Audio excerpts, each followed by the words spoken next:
Deep in the heart of East Africa, there's a country that holds more than just the story of a nation. It holds, perhaps, the very story of us all.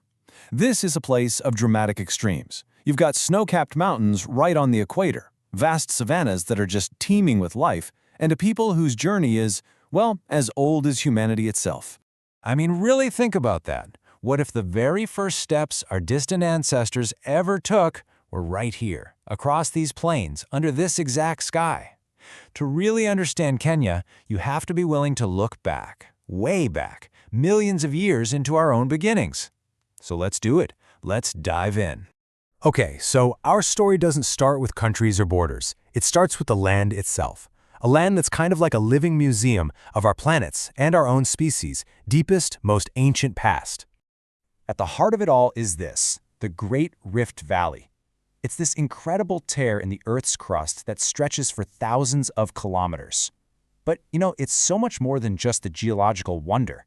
The Rift Valley is basically a treasure chest of fossils, an open-air archive that has given us some of the most important clues we have about our own evolution. And the sheer scale of time we're talking about here, it's just staggering. Fossils found right here show that our direct ancestor, Homo erectus, was thriving nearly 2 million years ago. And then you have the discovery of Turkana Boy, just a landmark moment. It gave us this amazingly complete look at one of our ancient relatives. But it gets even better. Evidence from 320,000 years ago shows our ancestors were already doing complex things, trading over long distances, using pigments. These are signs of a sophisticated modern mind emerging right here. And this ancient human story, it all played out in one of the most spectacular ecosystems on the entire planet.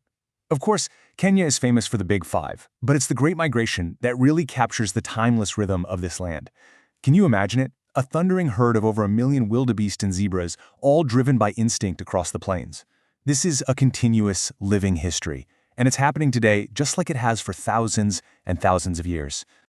So, from this incredible ancient land, let's turn to the people who call it home today. Because for centuries, waves of different peoples migrated to this region, and each one added their own unique thread to this incredibly rich cultural tapestry. Today, Kenya is home to over 40 distinct ethnic groups. And what this chart shows so brilliantly is that no single group is a majority. I mean, just look at that others category. It's over 44%. This diversity isn't just a feature of the nation. It's its defining characteristic. It's this complex, vibrant mix of cultures, from the Kikuyu in the Central Highlands to the Luo near Lake Victoria and the Kalenjin of the Rift Valley. So you've got to wonder, right? How do you unite a population that's so diverse? Well, a huge piece of the puzzle is language. Swahili was born out of centuries of trade along the coast. It's this amazing blend of Bantu, Arabic, and Persian. It started as the language of commerce, and today it's the national language. It's this powerful, unifying force that acts like a cultural bridge, letting Kenyans from every background connect and communicate. But the path to becoming a single, unified nation, well, it was anything but simple. Kenya's modern identity was literally forged in the fire of colonialism and the long, hard struggle for independence that followed. It all began near the end of the 19th century when Britain established control. By 1920, it was officially the Kenya colony. European settlers moved in and claimed the most fertile lands in the highlands, pushing out local communities and creating these deep, simmering resentments. And that tension finally boiled over in 1952 with the Mau Mau Uprising. It was a brutal, incredibly costly conflict that in the end paved the way for independence on December 12, 1963.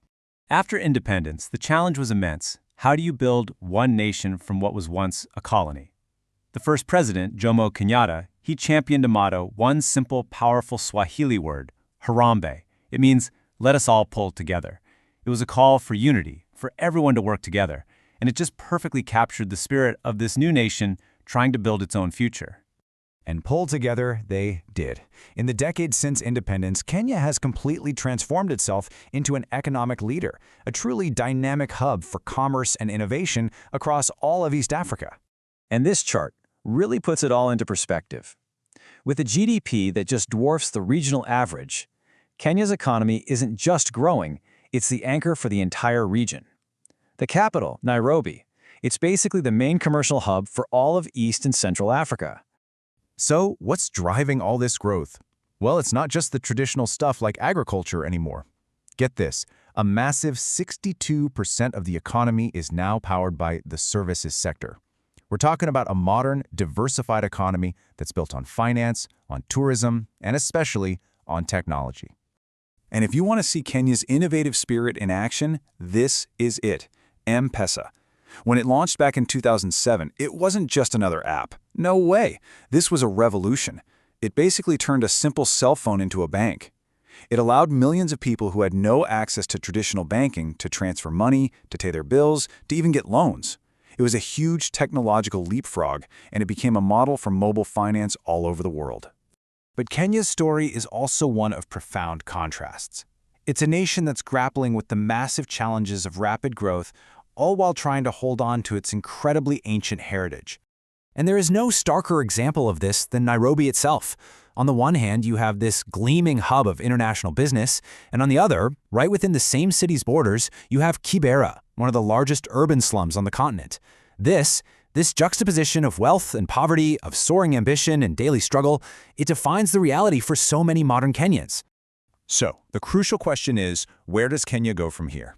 Well, the nation has its eyes set firmly on the future with something called Vision 2030. This is the country's official blueprint, an ambitious, really detailed plan to tackle these exact contrasts head-on and to transform Kenya into a prosperous, middle-income nation for all of its citizens. From the cradle of humankind to a cradle of innovation, Kenya's journey is really a microcosm of the entire human experience. It's a nation built on ancient foundations, forged in struggle, and now it's reaching for a truly modern future. So the question isn't just what Kenya will become, but what its incredible journey can teach the rest of the world about navigating the complex path forward.